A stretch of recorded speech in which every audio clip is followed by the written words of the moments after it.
Download our app available from the App Store and Play Store.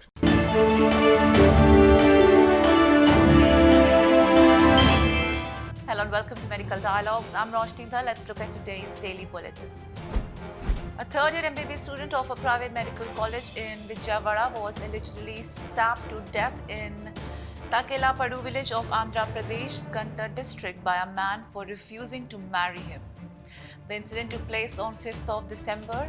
The woman Tapasvi had gone to meet her friend in Takelapadu when the accused Gananaveswar followed her and allegedly slit her throat after an argument. The accused arrived on a bike and killed her. Later, the accused cut his hand with the same surgical blade. Gananaveswar murdered Tapasvi after finding out that she is going to marry another man.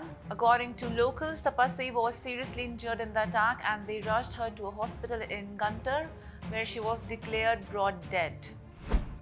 Severe heat waves responsible for thousands of deaths across India over the last few decades are increasing with alarming frequency, and soon the country could become one of the first places in the world to experience heat waves that break the human survivability limit, according to a new report. The World Bank report titled Climate Investment Opportunities in India's Cooling Sector said the country is experiencing higher temperatures that arrive earlier and stay for longer.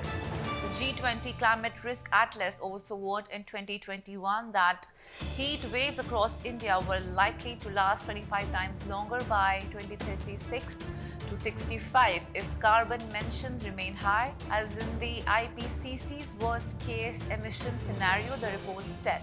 It also warned that rising heat across India can jeopardize economic productivity. Noting non-compliance in adhering to the norms laid down by the Indian Nursing Council for adequacy of staff at medical establishments, the NMC has strictly directed all medical institutes to follow the mandated rules for nursing staff requirements.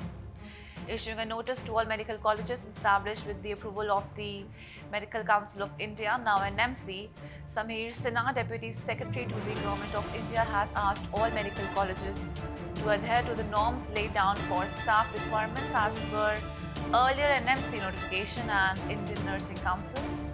The objective of these minimum standard requirements as per NMC regulations is to prescribe for a medical college and medical institution approved for admissions of MBBS students annually the minimum requirements of accommodation in the college and its associated teaching hospital, staff and equipment in the college departments and hospitals. The foreign medical graduates wishing to continue their medical practice in India are facing uncertainty about their career and the possible loss of year, with the National Medical Commission insisting on 2 years internship only from approved institutes. Since NMC made the list of approved institutes public on 21st of October, the medical graduates from abroad who were already enrolled in the compulsory internship program last year stand to lose 1 whole year out of their career. This is because the institutes where the FMGs got enrolled for compulsory rotatory medical internship programs have now been termed invalid by the NMC. Protesting against this, hundreds of FMGs recently organized a protest in front of the NMC headquarters in Delhi. होश में आओ, होश में आओ। नहीं चलेगी, नहीं चलेगी।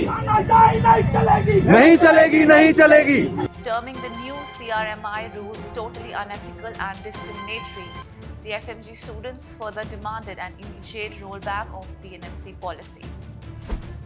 Breathing in common workplace dust and fumes from agents such as vapors, gases and solvents may heighten the risk of developing rheumatoid arthritis, suggests research published online in the Annals of the Rheumatic Diseases. For the research, the researchers drew on data from the Swedish Epidemiological Investigation of Rheumatoid Arthritis.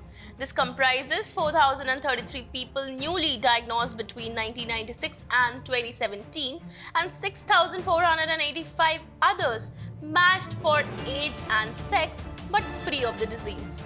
Each participant was assigned a genetic risk score or GRS according to whether they carried genes that could increase their chances of developing rheumatoid arthritis. Researchers at Tufts University have completed the first study examining levels of vitamin D in brain tissue, specifically in adults who suffered from varying rates of cognitive decline. They found that members of this group with higher levels of vitamin D in their brains had better cognitive function. Vitamin D supports many functions in the body, including immune responses and maintaining healthy bones. Dietary sources include fatty fish and fortified beverages. Brief exposure to sunlight also provides a dose of vitamin D.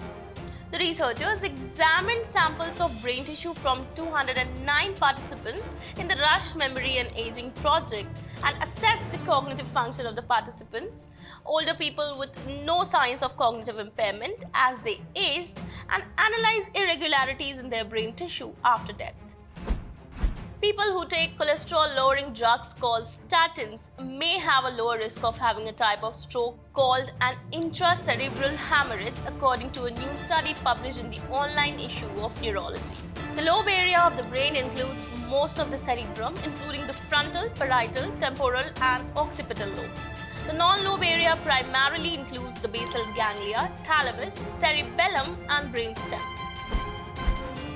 Fetuses of women working in the fields in extreme heat can show signs of strain before their mothers are affected, new research has shown. Findings include that for every degree Celsius increase in heat stress exposure, there was a 17% increase in fetal strain as indicated by raised fetal heart rate and slower blood flow through the umbilical cord. For the study, participants in West Kiang, the Gambia, were encouraged to perform their usual daily tasks during field visits and were fitted with a wearable device to record maternal heart rate, skin temperature, and estimated energy expenditure. Portable ultrasound devices were used to record fetal heart rate, umbilical artery blood flow at the start of each visit, at a midpoint during a worker's shift, and then at the end of the shift. Maternal symptoms of heat illness were also collected. Nausea, vomiting, headache, dizziness, weakness, muscle ache, fatigue, and dry mouth were common among participants, with over half of the women reporting that they experienced at least one symptom during field visits. That's all for today. Stay tuned to Medical Dialogues for latest updates. Never miss a medical update from Medical Dialogues. Like, subscribe, and press the bell icon.